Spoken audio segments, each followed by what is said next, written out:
Thank you guys for being here, first of all.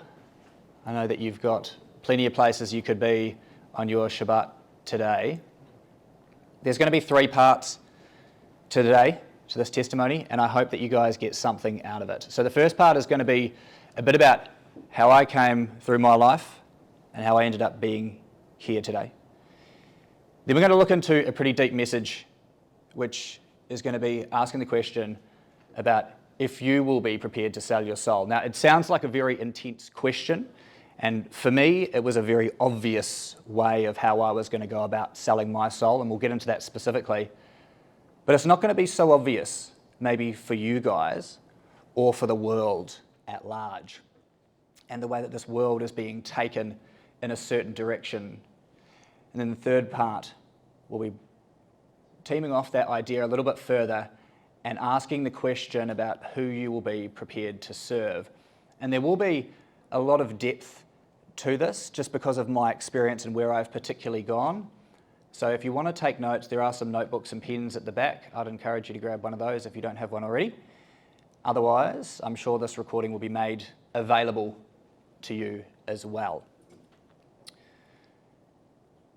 So without further ado, we're going to start with my testimony. And this first part is called My Life as a Victim. And the question that we're going to ask is how I could go from an innocent child, as you would assume, to a monster. Something quite drastic has to happen to go from being a child with every opportunity, born of God, innocent. No one is ever born a rapist or a pedophile or a murderer or a serial killer. We're all products of our environment, and I certainly was. But there's a big transition to go from that little boy to this creature. So my story, unlike many testimonies, starts before I was born, and it starts with my mum. So my mum, Margaret, at 16, she was an absolute prodigy child. So she was at that time already training with the New Zealand Olympic swimming team.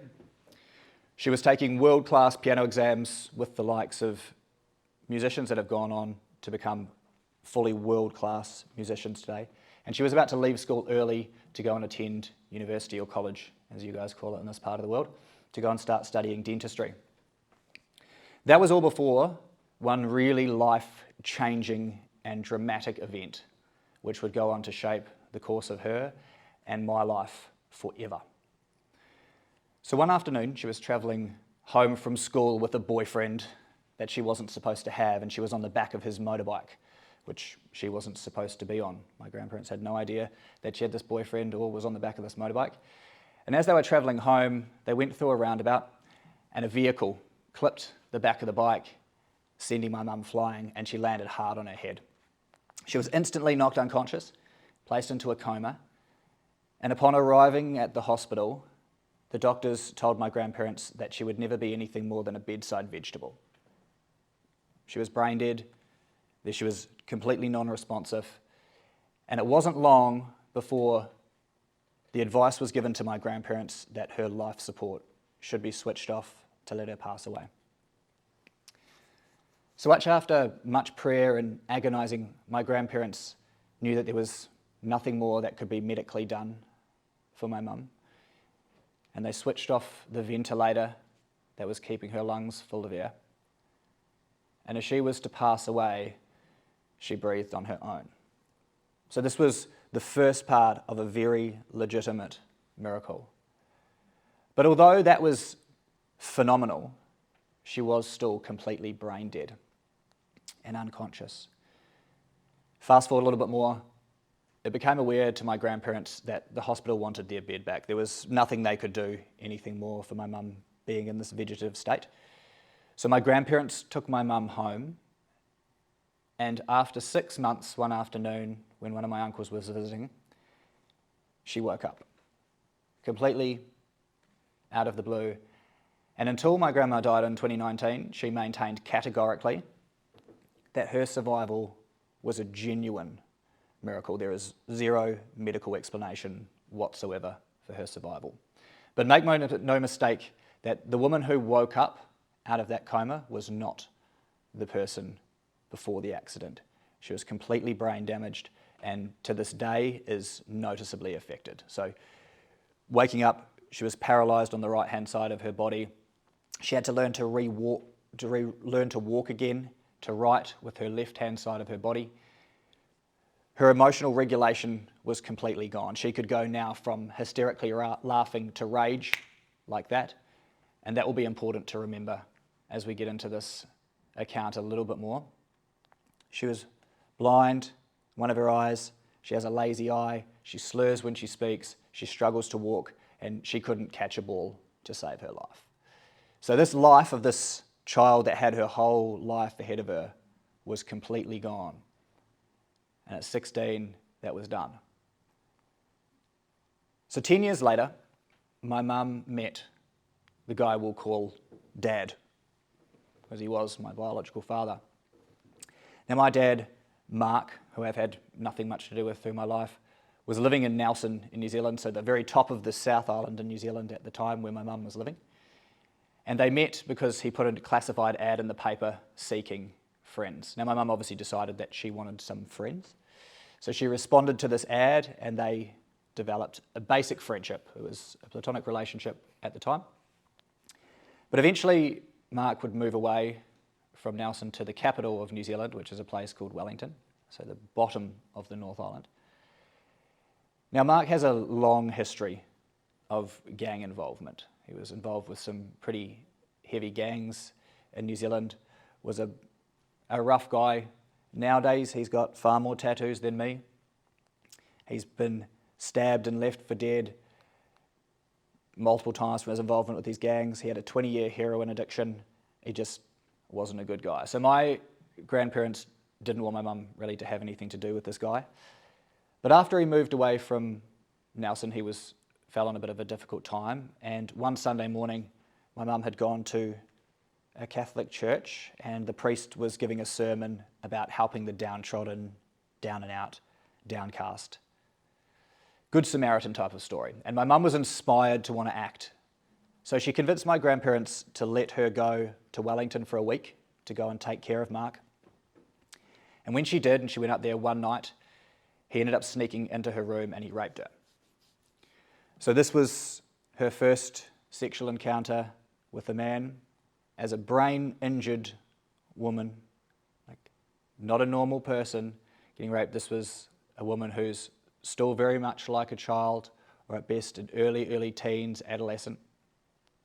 And she was taken advantage of by this guy. So she came back home, obviously traumatized, and my grandparents quickly worked out that something wasn't quite right. As much as she was already damaged, she'd gone through some traumatic event. And eventually it was coaxed out of her what had happened, and it wasn't long before it was discovered that she was pregnant, and that's how I was conceived. So I grew up with this dark identity shaping my life from a very, very early age. To this day, I've still never met another rape child or a rape baby. I know they're out there, but I have never met one myself. So I grew up having this strange feeling already in my early belief of understanding God and my basic concept as a little child that God hated me. I was born of this really violent and angry event. At worst, people were born as a happy accident. Otherwise, children seem to be born because their parents decided to have them. And that was not the way that I came into this world at all. So because of my mum's brain damage, she had my grandparents taking care of her as her primary caregivers. She's never worked. She's been on accident compensation ever since she was 16, which my grandma had to fight tooth and nail to get from the New Zealand government.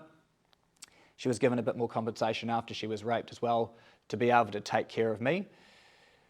But I grew up with my grandparents until my mum got married when I was 3 and my half-brother was born just a year later. But growing up with my grandparents, honestly, if it wasn't for them, this is where part of where the Father works in these mysterious ways. If it was not for my grandparents, there is zero chance that I would be alive today. They interceded in my journey, and because they had a basic faith, abortion was not an option. There was no question around whether or not I would be aborted after this rape event. The only question remained really was whether or not I would end up being adopted out. But because of everything that happened with my mum, her miraculous survival, and then my mum wasn't meant to be able to have kids either physically after her accident. Like, she physically was not meant to be able to have kids. She was a virgin, she got raped once, and this is how I was conceived. And if anyone actually knows how hard it is to get pregnant, it's not as easy as you would think it is, right? So there was a very unlikely chance that I would be here. So apart from my mum's miracle survival, I was technically miracle number 2. I just happened to come in pretty violent circumstances. So my early childhood was not a good one. And my grandparents protected me as much as they could, but once my mum got married to my stepdad, I spent part of my life living between my mum and my stepdad and my grandparents. So I grew up with a lot of violence. As I said before, my mum could go from hysterically laughing to rage, like that. And I was the one that would bear the brunt of that, because I reminded her of having been raped.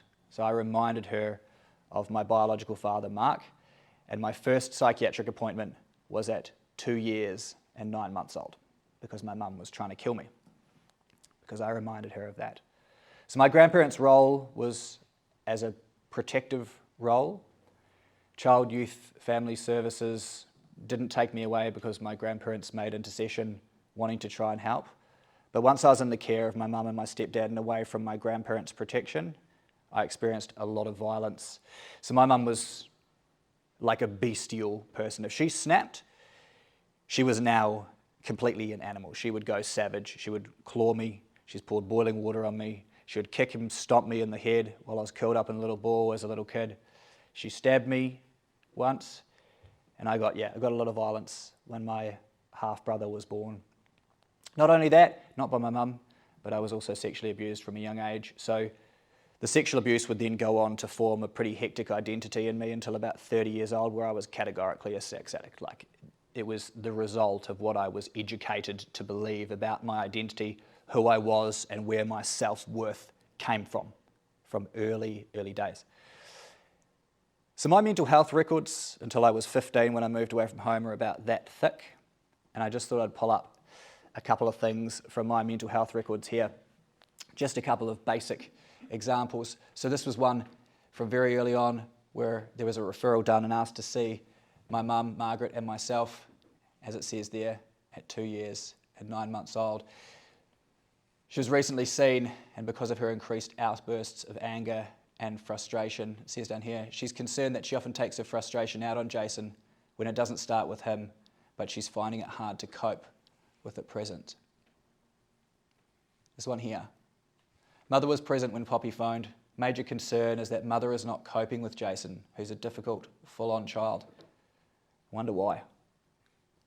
Margaret, mother, has admitted kicking Jason out of sheer frustration and having thoughts of wanting to kill him. This was from when I was 8 years old, from another psych, who said, we'll continue to explore the safety issues for Jason.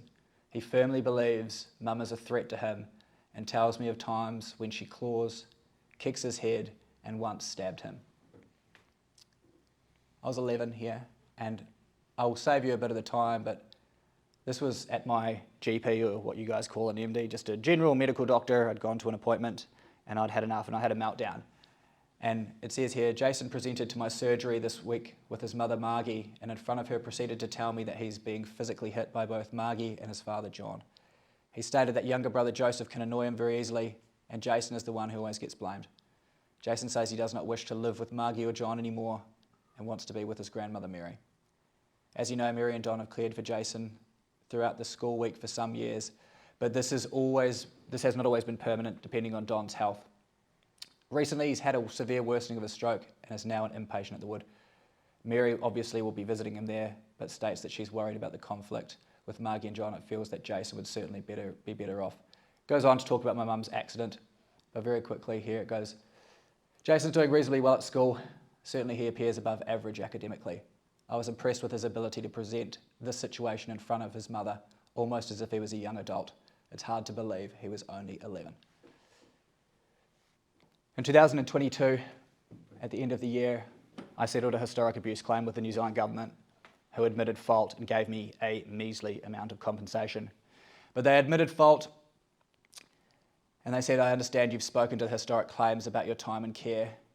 You shared with us your experience of disclosing the abuse you received at home and not having this investigated properly and with the respect it deserves. There must have been a very distressing time in your life and difficult to overcome. I am very sorry that these are your memories that you have from your time in our care and under our supervision. No person should remember their childhood in this way. As Chief Executive of the Ministry of Social Development, I want to apologise to you.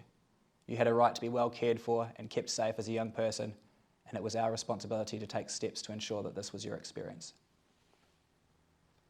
So I was in psychiatric care from 2 years old till 15, and I probably saw about 15 to 20 different clinicians during that time. I told people over and over and over again about what was happening to me, and no one ever took me away. So after that one that doctor had just before, there was an investigation that was started with what we call child family services, and there was referrals to police. There was an investigation that was started but never completed. The lady who was charged with the case ended up leaving the ministry, and then the case was never referred on. So it got completely dropped, and this was the kind of stuff that went on throughout my childhood.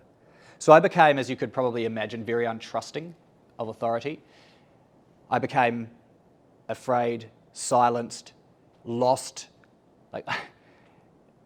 I was unprotected and abused. I asked for help, and I felt the injustice of the world around me. So I started to grow up to become very angry and bitter. And again, because I grew up with my grandparents in a lot of ways, they gave me a basic education in God through going to Catholic church and going to Catholic school. So I understood that God was real. I always knew God was real. But because no one ever helped me, and I had all these questions, I cried out to God often, asking why I was given the life that I was given. Like no one else had a life anything even remotely close to the life that I had. I was a complete alien in this world, and no one wanted to listen, no one wanted to take care of me, no one took me away. And all I could come up with at the end of the day was that I was created to be destroyed. I'm a kid, right? Like I can't make conscious comprehension of the gravity of what God has planned for our lives. But all I could come up with was that God hated me and that he wanted me to die. So I became a problem child, as you could probably imagine. In psychiatric care, people only ever treated symptoms, and I have a big bone of contention with the psychological field because of that. They will treat symptoms of me being a bad child, not looking at the people taking care of me as to maybe why I'm a problematic child. But it wasn't long before I started to have real troubles at school as well. You know, I was difficult. I sought attention. I wanted people to like me. I would do dumb stuff. Because I was a hypersexualized child as well, all of my relationships from 3 years old with my friends, my brother's friends, any people that we would constantly meet, it was all geared around sex. So from like 3 years old, I was well and truly aware that sex was something that could be used to control and used to validate me. And again, until I was 30, this is how I saw my worth. I saw my worth and if people wanted to have sex with me. So I got badly bullied at school because obviously not everyone would accept my advances. So people called me gay and all different types of names that kids call you if you do that kind of stuff. And by the time I was in early high school, I didn't want to go to school anymore. And there'd be times where from my first year at high school, so like 13 years old, I would catch the bus, the 8 miles to school, and I would get off the bus straight away with a soccer ball and soccer boots in my bag. I'd run down to the local field and I'd play soccer all day and catch the bus home.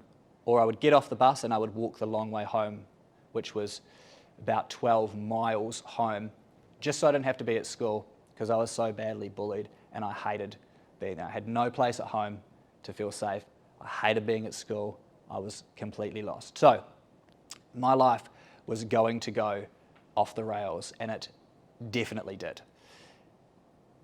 The one blessing in my life that the Father gave me, which I know was a specific lesson and education that I got, was through sport that I couldn't get through classic education like school or college. couldn't get it any of those ways because I wasn't going to pursue those paths. So I went on to become a rep soccer player. I played in the National Youth League. That was one of my sports. I've won triathlons, I've won bike races, I've won swimming races, all that kind of stuff. But my main sport, I went on to become an inline speed skater. I went on to represent New Zealand for 6 years. Before I was 18, I was a national champion. I have national records. I won international medals, and we'll get to it a bit later on, I went to the Junior World Championships as well. I was selected for 2 years in 2004 and 2005 in New Zealand, and a lot of the people that I raced with have gone on to win Olympic medals at the Winter Olympics, and every year I know people from America and Australia and New Zealand and everywhere, all over the world, that have gone on to do very well, become world champions on world level. So this was the path that I was going on until I stopped. Believe it or not, this is actually going to be a quick testimony. So at 15, I decided it was time to move out of home. So my relationship with my grandma at this stage had now completely dismantled. I was not going to school. It was really, really bad, and she couldn't control me. At one stage, she had to leave Nelson, our hometown, in an emergency because she was about to have a mental breakdown. She left and I had to go and stay with my mum and my stepdad, and now at this stage of life, he could not control me. I was getting big enough to be able to defend myself. There was fights, there was blood, the police were called pretty regularly, but I just refused to go to school. I just wouldn't go. I would stay in my room in the pitch black because I didn't want to go to school anymore.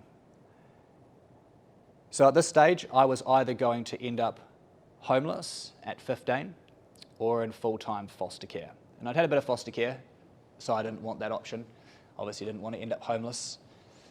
So I came up with a third option, and I ended up convincing a family that I skated with to take me in, and I moved to the North Island, to the middle of the North Island, to a place called Palmerston North. And I lived with a guy I raced with, Kurt, and his single mum. But moving out of home at 15, I literally thought that my life was going to be great. I thought that all of my problems were completely circumstantial, and that as I moved, all my problems were going to go because I was no longer in the care of this family. I wasn't at this school where I got bullied. I wasn't in the life that I'd had. I didn't realize I was traumatized. I had no idea that I was like an animal that had become completely traumatized. I was emotionally arrested in my development, and by the time I was 16 and I'd moved to this place, I dropped out of school.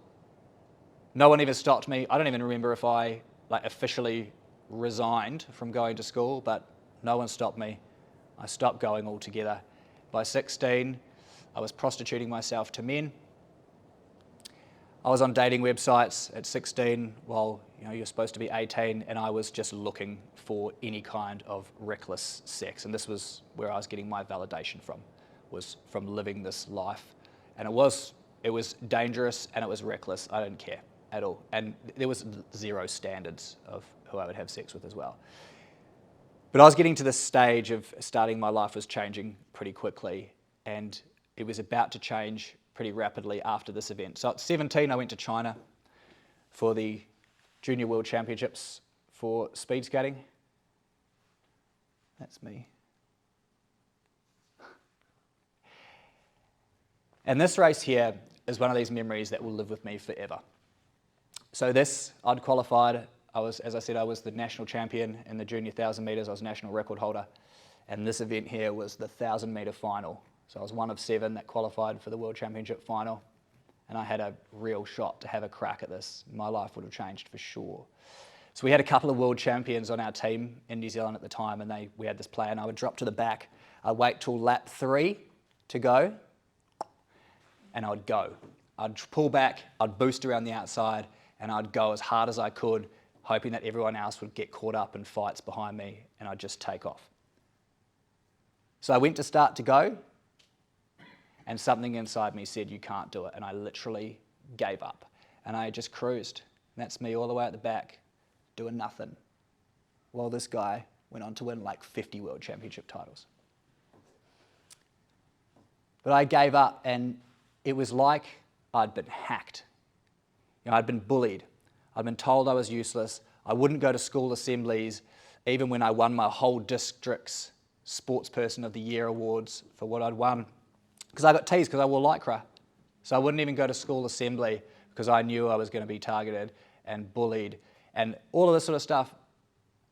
Again, I sought other people's validation. I wanted people to like me. I was a people pleaser because of this life that I'd come from, and I didn't even have a crack, and that moment will live with me for the rest of my life. But it was obviously part of the Father's plan because, again, my life would have changed. These guys went on to, like I said, win Olympic medals and stuff. So it wasn't long after I came home and I quit. And right now, my life is right about to change very, very seriously. So one thing that you may get or not have got from this here is sport was protection for me. God had protected me through being an international athlete. I was on doping registers, so I couldn't do drugs. I didn't drink. For the World Championships, I was training 14 times a week. A rest day was a 50k bike ride, which was 30 miles. That was a rest day. So my life was different. As I said, I was getting an education and discipline, like a different type of education that I just couldn't get from school. And it was the Father's way of teaching me things that I couldn't get otherwise. But that protection was about to go. And as soon as I got home, I was a bit of a reckless kid. I tampered with my license. I changed the 1988 to a 1986, and I started going out clubbing. And this was an excuse to look for casual sex. But now, because of this environment that I was in, I was drinking a lot more. And because of my trauma, I didn't realize that I had an issue with drinking. Like 50% of the time that I drank, I would black out. So I'd be completely awake, but it was no longer me that was running the show anymore.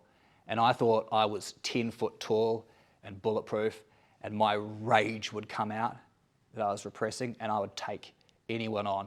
I'm not going to go into too much detail, but the Father fully protected me from some bad situations that definitely should have landed me either in prison or dead. And this is going to be a theme of my life.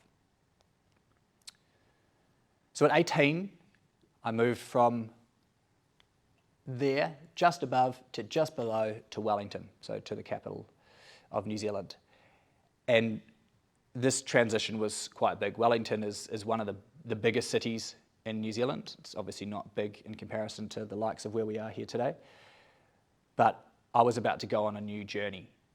And this was going to be a pretty dangerous chapter of my life. And we'll get more into this in the second part, because this is going to have a very, very specific message that I want to convey. But in 2007, I remember very clearly sitting at home in Palmerston North, and I watched the Australian Music Video Awards. And I will never forget this moment. I saw these artists on stage and the power and the adulation they were able to wield over a crowd. And I was like, I want that. Like, I want to be a rock star. And this was, for me, a way of being able to feel like I could get validation. I'd done a bit of music and a bit of singing as a kid. I didn't play an instrument. I knew I didn't need to. I knew that if you wanted to be a rock star, all you'd have to do is perform. And I was like, I can definitely do that. So I started a band, which I called Six Section. This is like 2 years later, bear in mind, from my sport. So look how much I've changed. The protection of my sport and all this, my life was going hard off the rails. I was like an early transsexual before it was trendy. And I wore heavy makeup. I got a lot more tattoos than that, but I pushed the boundaries. And this band was called Sick Section. So the idea behind Sick Section, which is again going to feed into what we're going to talk about here today, and this is going to relate to you for sure, was that I had this mentality that we all have a sick part of us. Right? We all have a perverted, disgusting, depraved, and evil part of us. And I was encouraging people to find, to discover, and to tap into that, to do what thou wilt. That will be important to remember for a bit later on. So my life was being completely set up and groomed to go down a certain path that I would. But my shows were pretty perverse, pretty hectic.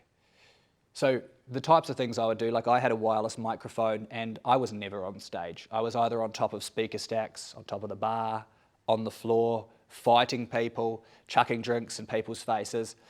One story from very early on, just to give you a bit of an idea of just what a loose unit I was, like music for me was an excuse to do what I wanted to do and call it art. I snuck 11 gallons of jelly and 4 big buckets into this venue that no one else knew, apart from like my bandmate at the time. Halfway, 3/4 of the way through the show, I just started dumping this jelly on the floor, chucking it in people's faces. It got all over the sound desk. Fights were breaking out. The venue shut the show down because it was destroying all their equipment. The cops got called. And it was so bad, the rest of my band members quit pretty much on the spot. And we got calls from, we were about to go on a tour of the North Island in New Zealand. And every one of the venue that we played at had called every single one of the other venues and said, do not let this band come and play with you. And all the other bands that were going to go on tour with us as well, they got told, if this band, Sixth Section, comes with you, you ain't playing the shows. So this was just a very early, one basic kind of story. So I was a menace, an absolute menace. But by 21, I moved to Australia, where I live now. It was a spur of the moment decision. I had a relationship breakdown, went through a bit of depression. But 2010, I moved to Sydney. I'd never been there before. I decided if I didn't like it, I'd go back home because it was easy. I didn't need a visa or anything. So I moved to Australia, which was a very dangerous place for someone like me to go, because now I had access to 24-hour nightclubs. I had access to party drugs that we just didn't really have in New Zealand. New Zealand's kind of pretty basic in regards to marijuana, and like crystal meth is probably like one of the other big ones in New Zealand. But I never really had much to do with that. So my life just became about drugs and sex and partying. I fell into a hardcore band scene where I was going to establish my band again when I moved. Spent a lot of time partying, and I was an absolute mess. I moved into a backpackers or a hostel for about 3 months, and I went crazy. I was lost, and I did everything under the sun. Started drinking every single day, about 2 bottles of red wine every day for a solid 8 years. At that point, I was just absolutely trashing my body. First time I tried heroin, just being initiated into hardcore drugs, did that for a while. Just normal party drugs. Everything was free for all. It was definitely part of the scene. It was part of the music scene. I'd smoke at least 20 cigarettes a day. Again, I didn't care. Like, my life had changed, right? I was an international athlete. I don't touch this stuff. Now I went the complete other way because I was in the music scene and my life flipped on its head. We call it ice, it's crystal meth. I did that solidly for a long time, and it's a bad drug. It's definitely a bad drug. Stay away from ice. And obviously sex. This is again a theme. It was my primary driver. It was my primary driver, for sure. So I thought if the world loved me, I'd be happy. And this is what I was looking for, this validation through my music. And it was all about just being as crazy as I could be, pushing these boundaries. And people loved it. Surprise, surprise. People love when you are a nut. People definitely love that. People don't love the truth so much. Surprise. But yes, if it didn't end up in my undies by the end of a show, it wasn't probably a really good show as far as I was concerned. But in 2012, I got a big invitation, and I came on my first trip to the United States of America. And I went to Hollywood, and I ended up recording with a couple of massive producers over there. So this one guy here, this guy's produced stuff for Snoop Dogg, Sean Kingston, so on, so on, so on. But the main guy that we worked with was this guy who is famous for, he's what's called an A&R rep. So he was famous for, what his job was to discover artists, create a sound, sell them to big record labels, and that's how they made their money. So this guy is famous for discovering Linkin Park, Limp Bizkit, Korn, Macy Gray, Hoobastank. This guy's wrote tons of top hits and all this sort of stuff. He lived at the very, very top of Hollywood Hills, and these are all of his platinum records. So it was a big deal. So anyway, we went over there.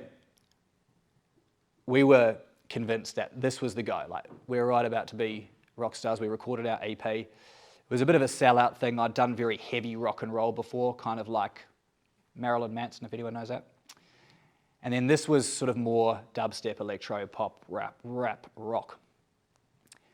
But it would have probably made some money anyway. Look, it wasn't the father's plan, so it ended up, in the interest of time, falling apart, and so did my mental health. Like, I came back to Australia, and this was the first time that I was in a serious, like very bad state of depression, to the point of like getting to suicidal. And my anxiety was through the roof as well. Like, I got to the point where I could not leave the house for fear that if I walked my dog, a car was going to veer off onto the footpath and crush us. Like, I catastrophized everything. I wouldn't even mow the lawn thinking that a stone was going to flick up and hit me in the eye.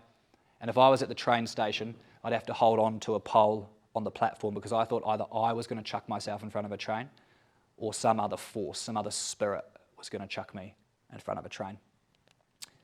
So I planned to kill myself. I literally got to the point where I was planning my suicide, every single bit of it, for about 2-3 weeks. It was what I was going to use, where it was going to be, on the day, for who to find me, and this was exciting me. This was the one thing that was giving me a will to actually execute this plan. And on the day that I was going to kill myself, I sat on the floor with my back against the foot of the bed, and I was breaking. Like, I was ugly snot coming out of my nose, and I was hysterical, weeping. I was going to kill myself, right? Like, I was hopeless. My whole life had been an absolute mess, and in all my best intentions, everything had failed at this stage. My life was hopeless, and I wondered why. Like, why had I had all the experiences I did? It was heavy. It was a heavy life that I'd had. And as I was crying, my big Malamute, my big Alaskan wolf dog, came and curled up on my lap, and I was just sobbing, and for a moment I wondered about what would happen to him. And it just broke me out of my own state for just enough time to consider this dog. And as I sat there, I had this revelation that will stick with me for the rest of my life, and I hope is something like a nugget that you guys can take away from this. Is that although I'd only ever experienced this pain and this hurt, and I'd felt worthless and my life had no value, and I was now used to feeling depressed, I was used to feeling anxious, and I was used to now wanting to die, I understood that it wasn't normal. What I was experiencing was common.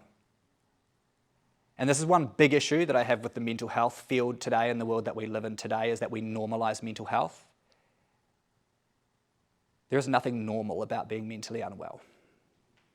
But this world will tell us that it's normal to need medication, to have anxiety, to have depression, to feel suicidal. There's nothing normal about that, and we should never settle for it as being normal. It's common. And it's hard, and I feel for anyone that's on medication that has these experiences, because a lot of us do. The mental health statistics in the West are insanely bad. And like in Australia, for instance, 1 in every 5 people are currently medicated in Australia. That's the entire population of Sydney. That's 5 million people have medication because they're mentally unwell. 4 in every 10 people between 16 and 85 have had a mental disorder at some point in their life. That's 40%. And 1 in every 2 will have a mental disorder at some point in their life. That isn't normal. And it's only going to get worse. But believe it or not, we have the answer. The world just doesn't want to hear about it. So I understood that this wasn't normal, and for the first time in my life, this was a transitory moment. This was a big revelation, because I knew that I wasn't quite normal, and I needed help. Like, I needed some help for my life. So I made this decision to go and get some help, and I ended up getting put on some pretty heavy medication.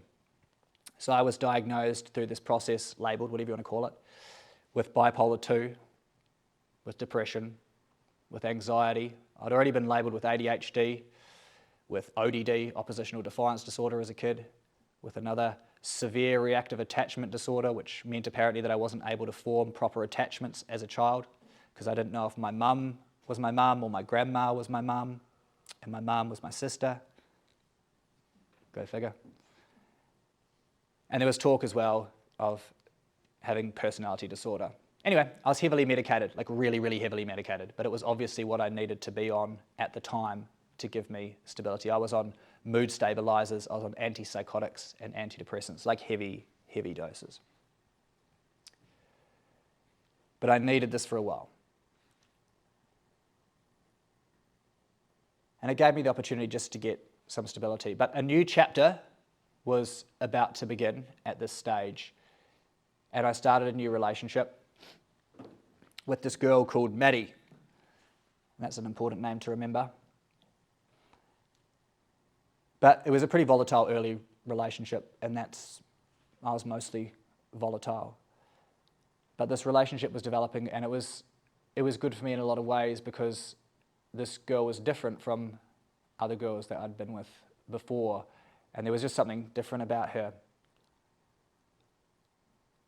So we're going to pause, I just want you to take in where we're at in the story because I'm going to jump back in here in the next part at this specific stage. I'm leaving this part of my story out for a very specific purpose because we're going to come back to this and it's going to make far more sense in this second part. But where we're at now, just in this, where I've just developed this relationship with Maddie, I was still desperately seeking fame and attention, and this would go bad, really, really bad, but it's going to relate to you guys. So we're fast forwarding a little bit in my lifetime here, about 5 years, and I was getting to the point where my mental health was really bad. There was something in me that was driving me to kill myself. I was losing touch with reality. It'll make sense soon as to why specifically. But it got to the point where I was 29 years old, I wasn't working at this stage, and I would wake up at 7 in the morning and I'd drink, we call it a litre, 35, 34 ounces of red wine, and I'd pass out. I'd wake up at midday, I'd drink another, exactly the same, 35 ounces, 34 ounces of red wine, and I'd pass out. And I'd wake up again around 6 or 7 p.m. and I'd drink a third one because I wanted to die and I was trying to destroy myself with booze. And then I'd drive either drunk to McDonald's or KFC and get my one meal of the day, or I'd just pass out until the next day until I would start again. And I did this for solidly a couple of months, day in, day out, until I started to lose touch with reality. And I was an absolute mess. The people I was living with at the time were terrified of me because, as I said, I would black out and something else would take over me. It was common that people would joke and say, Jason's hulking out, or it was like Dr. Jekyll and Mr. Hyde. So I was no longer the person that you see, it was not the person that was in this body anymore. There was something else there. And the people that I was living with were terrified to the point where they said, you have to get out, otherwise we're going to have to get the cops in to remove you. And I was like, I'm not going anywhere. You can't make me go anywhere, I don't care. So one afternoon, I got a call after I woke up from one of my moments of having passed out from Maddie. And in a very calm voice, she told me that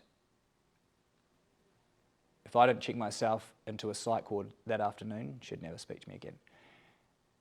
And all of my abandonment issues of my childhood and everything just came rushing over me. And I was used to being abandoned and rejected by everyone that I'd known. And it wasn't good. So I reluctantly agreed. She booked me an Uber, and I spent the next 3 days in a psych ward, which was a weird event. It was just a weird time in my life. From there, I spent the next 2 weeks in a stabilisation unit as a wing and part of the hospital. And from there, I spent the next 2 months in the dodgiest rehab in Sydney. And when I say dodgy, there was 35 guys there. 33 of them had been paroled there as part of their release from prison. And those 33 dudes were there because of the crimes they'd committed because of meth. So it was a rough place. There was only 2 of us that were there voluntarily. I was one of them, and I was there obviously because of alcohol, but it was a prison mentality. These guys had all been paroled there. The minimum they had to stay was 12 months. It was part of their conditions of being put back into the community. So it was a pretty rough place, and the awesome thing was I got to celebrate my 30th birthday in rehab. So I'll always remember that. People always talk about these big birthdays, and for me, I spent my 30th in there. But it seemed like a pretty poignant moment. Like, I had the opportunity to leave the trash of my 20s and the party life of my 20s behind and to transition into my 30s, a new decade if I wanted to, doing something differently.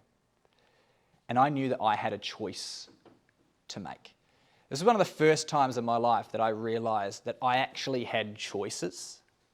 Like, as a victim, you don't really think you have choices, and you don't live like you have choices, and I didn't. I believed that I was the product of things that had happened to me, and like a self-fulfilling prophecy, I continued to perpetuate my own destruction. But this was one of the first times that I realized I had a choice to make. And one morning, on like one of the first days that I was in this rehab, near the front door there was a small bookcase of barely untouched books. I'm sure many people in that rehab didn't read. But there was a few, very small selection of books. And as I looked through, there was this one book that caught my eye. And I was like, I've always wanted to read this book, but I'd never found time. I'd always had something so much more important to do. But I reached for this book. I grabbed it. And for the rest of the time that I was in rehab, I started reading the Bible. And I didn't know what it was, but I knew for certain that whatever was in that book held the answers for me to being able to fix my problems. So I persisted in reading through all the duplication, the crazy names, and like all the stuff that I just didn't get. I didn't get so much of it, but I decided to persevere. And I found that I had some hope. Now we're going to fast forward very, very quickly. And this is a transition stage of my life. As I picked this Bible up, something definitively had changed in me. Like, I was making choices to not be this toxic person anymore. We're going from this life as a victim. My life, I became the product of my environment. Like, you can see from the story, my account of my life that I've shared, there was a lot of difficulty. And we've all got difficulty, we've all got trauma, we've all got pain, right? Maybe yours is extreme as mine, maybe it's not, it doesn't matter. But we all do have a victim mentality in a lot of ways, and it's part of our society's need to create this identity where we don't take responsibility for our life. And if you're a victim, or you think yourself as a victim, whether conscious or unconscious, you won't take full responsibility for your life. So choices and responsibility, this is a big theme of what we're going to be discussing here today. So this part 2 of part 1 is called My Life as a Victor. And for 30 years, I'd gone about destroying my life and the life of others. I painted myself as a good villain. None of this was intentional. I was the product of my environment. And I liken it to like an abused dog. Like, if you've got a dog that you stick in a dark room and you fail to give it any proper love and attention, and all you do is chuck food at it and beat it, well, eventually that dog's going to bite you. And then one day, if you leave the front door of the house open, the dog's going to run out onto the street, and the general public are going to try and stop the dog from getting hit by the traffic. And the dog's going to maul those people too. And the public are going to go, that's a bad dog, we should put that dog down. But was it the dog's fault? So I was that dog, for sure, and that was the life that I lived. And I also liken us all individually as like a computer with programming. We have software. And I'd like you to consider that our enemy, the devil, Hasatan, is like a hacker. So he'll infect us through our pain and our trauma with a virus. so our system malfunctions. And you won't need any outside influence to shut you down. If you're hacked and you've got a virus, you will destroy your own life. But anyone that's infected with a virus that's attached to a network can infect others and infect them with the virus too. So this is where responsibility and choices is important, and why we individually need to overcome our own stuff so that we don't infect others. So I'd done that for 30 years, and I knew that I could either, two choices. I could stay the same, which is never going to happen, because if you were as destructive as I was, things can only get worse. They're literally never going to stay the same. That'd be a miracle. Or I could change.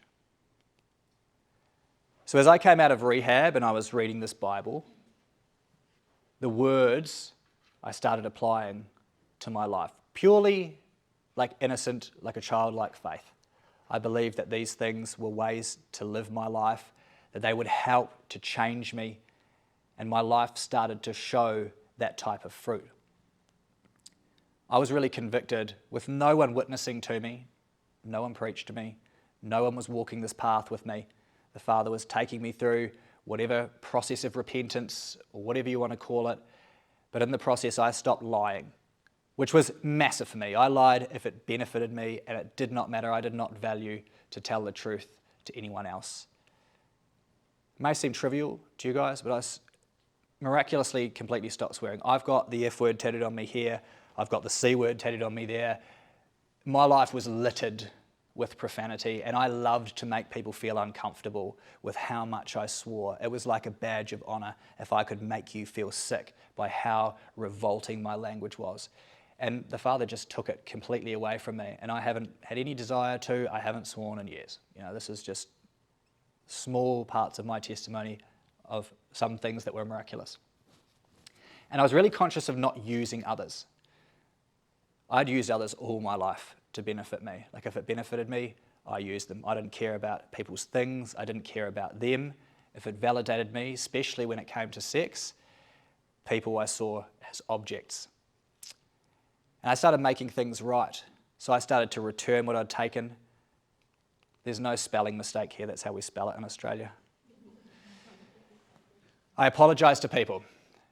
So I went up to everyone, whether online or in person, and I admitted my fault for the things that I had done. Even if people had hurt me too, I took responsibility for the stuff that I had done. I asked them for forgiveness. It didn't matter if they forgave me or not.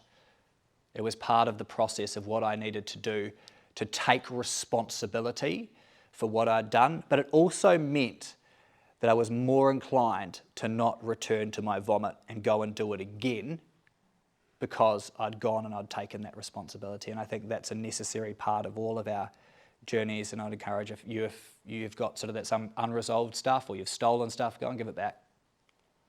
And I started being honest. Now I pride myself on being honest. And my life was so much better. I didn't have to watch my back anymore. There was a period of time where I was going through this transition, and things would still be following me as my life started to clear up. But I didn't have to worry about who I was lying to and telling different lies to different people. I was good lying. God's gave me a good brain. I knew who I told what story to, and I was good at lying. So it was just something that I didn't have to do anymore. And this was the biggest one. I literally had to forgive my mum for everything that she had done to me. I had to forgive my stepdad. I had to forgive those that had sexually abused me. I had to forgive all the people that had bullied me, all the people that didn't take care of me in child protective services and all that kind of stuff. I had to forgive all those people, because this is a necessary part of our journey as Christians, part of our faith. To be forgiven, we must forgive. But do you know who the hardest one to forgive was? Yeah, yourself. I wasn't able to protect myself as a kid. When I was being abused, I was being beaten. I wasn't able to stand up for myself. I was weak and I was little, but it shouldn't have been my responsibility. But I still held that guilt, and I still held the pain from all the stuff that I'd done. And I'm not even scratching the surface about the type of person that I was, like in the kind of stuff that lives with me that I still have to live with today. And as I was discussing the other day with Kelly and Rich, like the Father doesn't take the trauma and the memories and stuff of this away. And I think that's very intentional, because if he did wipe our brains to start us clear, we would return to our vomit. We are that weak as humans. So it's going to live with us, and we're going to just have to be able to make peace with our past, leave it in the past, and be able to walk on to understand that we are a new creation for sure. But it's going to be there, and it's going to stay with us. And it's good, I think. I think that's a good thing. So I started living my life according to the Bible, and legitimately, everything started to change. Had to be a reason why I end up here being able to share my story, but the Father did a miraculous work in my life. But not everything was easy, because as you go through that honeymoon stage of coming to the faith, you're going to then go through the spiritual war of coming out of the old life. And our enemy is going to try and pull you back. There's going to be a lot of bad choices and things that we're going to have to face. And I had a lot of choices to make. So one of the biggest ones for me was I had to stop doing music altogether. Like, you'll see why in the second part as to exactly why I had to stop doing music. One day I'd love to do some music for the Lord, but that's not yet. Like, it's too raw still, and you'll see why. So I had to start making these decisions where I could either go back to my old life. You can't have 2 feet in different worlds, and it was either all or nothing for me. So music was far, far, far too dangerous for where it almost took me. This is obvious, but I stopped smoking. It was cleaning my life up from the things that I knew were incongruent from this faith. We're told that we are the temple of God, and that the Spirit of God dwells in us, and if any man destroy the temple of God, him God will destroy. So I couldn't see how doing something as obvious, we all know where smoking is going to end up taking us. And for me, I was super convicted that this just had to go. We're individually going to have these convictions of stuff that has to be cleaned up from our life. And smoking for me was just one of those ones. So it had to go. And it was a battle. It definitely was a battle. This is obvious. But the life that I lived before in music was all about drugs and drinking and partying and all this kind of stuff. And all of my friends and my lifestyle, the acquaintances around me, was geared around this type of life. So this was a battle of coming out of my old life and removing myself into my new. So that had to go. Now, I was a sex addict. At the very end of all of this sort of stuff, and this is not even to be crass, but I'd watch porn like 5+ times a day. Like, it was literally an addiction. And it was obviously unhealthy. I'll go into it a little bit more later on. It's going to relate to you guys. But these were the things that had to go. And this is a recovery term, but PPT stands for people, places, and things. So if you want to be serious about your walk, this is really important. It's our old acquaintances, the people that we used to hang around that are going to try and pull us back into the world, the ones that our enemy can use to pull us back in. Places, obviously.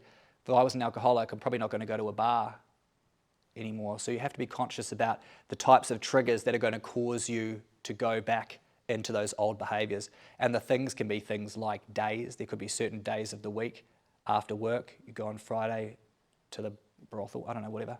Wherever you go on a Friday night after work. It can be certain emotions. These are the things that we need to be forensic and have more insight into ourselves, which are going to help us stay away. But I had one more really important choice to make. And this was like a huge one for me. It was about making things right. I was talking about being convicted of wanting to make things right. So during COVID, I had a bit of a blessing of a job where I was not busy at all and getting paid pretty well.